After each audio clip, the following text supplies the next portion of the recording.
What I personally would have liked to have seen in a Bioshock game is sort of a broader range of enemies. And I think in Bioshock Infinite, we really want to have a sort of a class of enemies that had a sort of a more imaginative range of powers. And we came up with this concept called the heavy hitters, who are enemies that are sort of used to not just be more powerful, but also to augment the abilities of the more traditional Bioshock enemies. You're going to come across them in certain areas of the game, and they're going to provide a really unique challenge.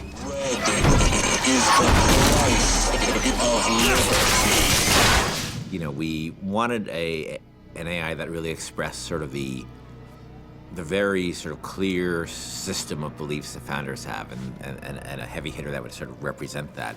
And the Motorized Patriot is sort of the embodiment of that. And they came up with this idea of this creepily motorized, like Hall of Presidents animatronic George Washington. It was specifically the face, specifically this weird, like, porcelain child dolls, you know, poor rendering of George Washington. That kind of clinched it. Everybody saw it and said, okay, we can roll with that. It's one of those rare moments where you kind of all come together and you realize, okay, this is going to work. We're all on the same page here. Let's just move forward with what we got. I could use a turret! On it! Booker, the gear! So the Motorized Patriot, a couple of things make him really special besides the aesthetic of him. One is that he's, unlike most of the enemies, he's completely fearless. He doesn't have a sense of self-preservation, so he'll just keep coming at you and coming at you and coming at you.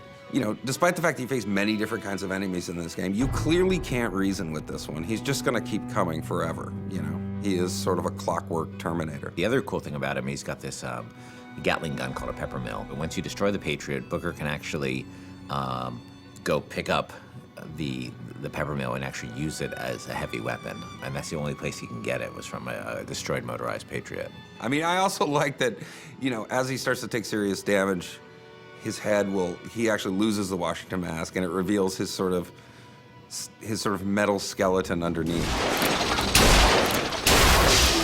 The thing I like most about this guy is that I think he's pretty readable as what he does. You know, he's a fairly simple guy. He's not a Swiss Army knife. He's a guy with a big gun, and I think that reads pretty well. He's got this incredible sense of heaviness.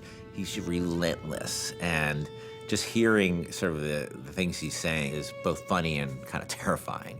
But he's, you know, a deadly, deadly enemy.